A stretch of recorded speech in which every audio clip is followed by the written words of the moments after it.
Hello students, so this is next video.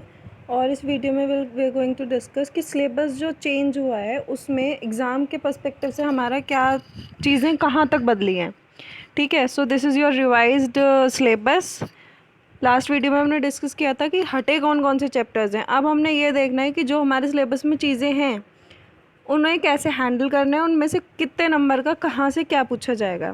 ठीक है, तो सबसे पहले देखो, history 20 marks, geography 20 marks, civics 20 marks and economics 20 marks. ये चीज़ सबसे पहले मतलब वेटेज जो है हर एक सब्जेक्ट का इक्वल है। ठीक है, अब देखो हिस्ट्री में rise of nationalism in Europe और नेशनलिज्म इन इंडिया, दो चैप्टर्स हैं और मार्क्स कितने हैं भाई, 20 मार्क्स। तो इसका मतलब रफली अगर देखोगे तो 10 नंबर का एक chapter, which means a lot in boards, है ना। तो चैप्टर्स जो हैं एक एक लाइन ढंग से पढ़नी पड़ेगी इस बारे में। प्रीवियस ईयर्स भी सॉल्व करने हैं, उस पर भी अगर स्कूल चलते हैं तो ठीक है, otherwise will have video discussions only. तो important questions, previous year questions और बाकी अलग से भी जो क्वेश्चंस, जितने भी क्वेश्चंस बन सकेंगे सारे क्वेश्चंस हम लोग इसमें डिस्कस करने वाले हैं। ठीक है, नेशनलिज्म इन इंडिया, इनमें भी ऐसे ही सेम मतलब तरीके से करेंगे, इसको भी 10 नंबर का है। और हिस्ट्री के अंदर से आपसे 2 नंबर का मैप पूछा जाएगा, इन दोनों चैप्टर्स में से ही आएगा ऑब्वियसली। उसके बाद देखो सेक्शन सेकेंड, इसमें जो थर्ड और फोर्थ चैप्टर है इनमें से आपने मतलब ये होता है कि आप मुझे ये आपको हल्का बहुत बताने पड़ेंगे चैप्टर्स कि इसमें क्या है, और इनमें से भी कोई एक चैप्टर करना होता है। लेकिन हम लोग क्या करेंगे, मैं आपको एक रफली इसका एक वीडियो बना दूंगी if you will insist. Otherwise board में ये नहीं पूछे जाएंगे और पीरियडिक टेस्ट वगैरह में असेसमेंट होना है इनका।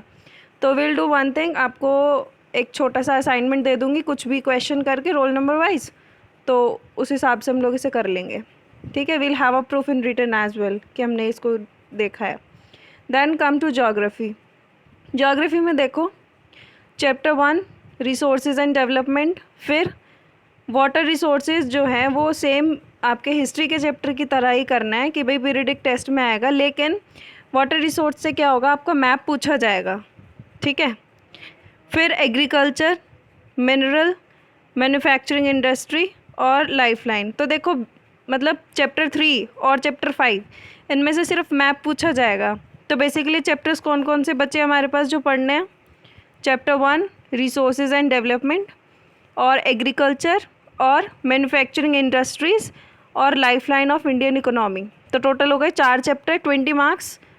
ठीक है, और इनमें से देखो 3 मार्क्स का जो है मैप आता है ज्योग्राफी से, है ना। तो उसमें आपको 2 चैप्टर तो सीधे सीधे बता दिए कि इनमें से हम आपसे मैप पूछेंगे, वाटर रिसोर्स और मिनरल्स, और बाकी एक कहीं और से आ जाएगा। Now see for politics. Politics में क्या है, chapter 1 2 federalism, power sharing, we have done these chapters. और कौन कौन से करने हैं, political parties and outcomes of democracy, है ना। तो 4 चैप्टर हैं टोटल, 20 नंबर के चैप्टर्स हैं। ठीक है, फिर इकोनॉमिक्स में हमने 4 चैप्टर करने हैं। लास्ट का जो कंज्यूमर राइट है वो तो प्रोजेक्ट वर्क का होता ही है, लेकिन इस बार प्रोजेक्ट हमने कोविड पे बनाया है। तो development sectors, money and credit और ग्लोबलाइजेशन। ठीक है, ये 4 चैप्टर्स हैं। फिर वही बात है, 20 नंबर के चैप्टर्स हैं।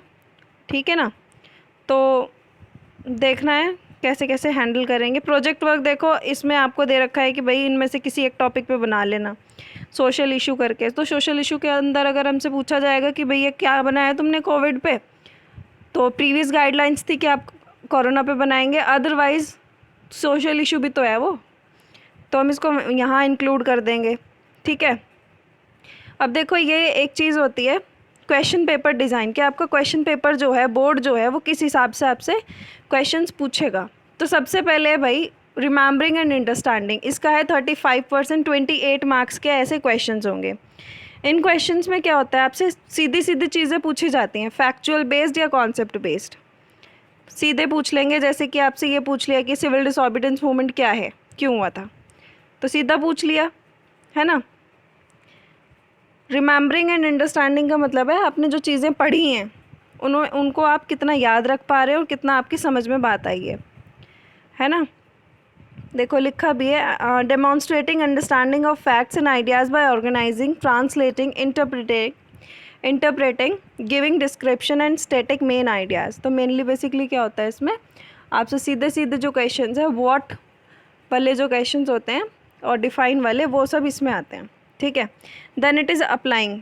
अप्लाइंग 15 नंबर के जो हैं, 15 मार्क्स के आपसे पूछे जाएंगे अप्लाइंग वाले क्वेश्चंस। अप्लाइंग में क्या होता है, आपसे इस तरह के क्वेश्चन पूछे जाते हैं कि जो जैसे मान लो वाटर ये एग्रीकल्चर का है, तो एग्रीकल्चर से रिलेटेड आपसे सीधा क्वेश्चन पूछ लेंगे कि फाइबर क्रॉप्स जो होती हैं या फिर कैश क्रॉप्स जो होती हैं उसमें आप ये बताइए कि इनकी इम्पोर्टेंस क्या होती है। मतलब आपने ये पढ़ लिया कि ये चीज़ होती क्या है, अब उसको प्रैक्टिकल लाइफ में आप कैसे अप्लाई कर रहे हो, ठीक है, इस तरह के क्वेश्चन। फिर है formulating, analysing, evaluating and creating. ये 32 मार्क्स के जो क्वेश्चंस होते हैं इसमें आपसे ये पूछे जाते हैं ऐसे क्वेश्चन जो आप इन्फॉर्मेशन आपको मिली है, जो आपने पढ़ा है, उसको आप कैसा जज करते हो, आपका व्यू पॉइंट किस तरफ है उसमें। और जैसे कि आपसे ये अल्टरनेट सॉल्यूशन पूछ लेंगे, जैसे आपसे ये बोला गया कि सस्टेनेबल डेवलपमेंट क्या होता है, ठीक है। अब इसके आगे अगर सिर्फ ये पूछे कि सस्टेनेबल डेवलपमेंट होता क्या है तो ये आ जाएगा आपका रिमेम्बरिंग और अंडरस्टैंडिंग में।